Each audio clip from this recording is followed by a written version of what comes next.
मालती देवी प्राक विद्यालय परिधान योजना अधीन अंगनवाड़ी शिशु मानक पई जो पोशाक और शीतकालीन सामग्री मूल्य रे वृद्धि होती बालक मानकर यूनिफॉर्म जोटा आम 100 टंका दौलू एवं 175 टंका दबू बालिका मानकर यूनिफॉर्म जोटा 150 टंका थिला सेटा 225 टंका दबू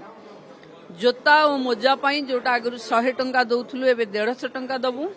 स्वेटर जोटा 150 टंका दौलू ताकू 200 टंका दबू एबेठू ही लागू माने एई वर्ष जे मन किनिबा आमे एई 2026-27 मैडम केते अतिरिक्त बजेट रहइबो सरकार को ऊपर या पर कोठना कोठी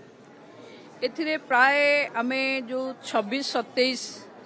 आर्थिक वर्ष रु आरंभ हो तामाने एई वर्ष ठू जोटा प्रोक्योर होबो सेटारे आरंभ होबो 74,224 टी अंगनवाड़ी केंद्र रे जोटा 14.76 लाख स्टूडेंट माने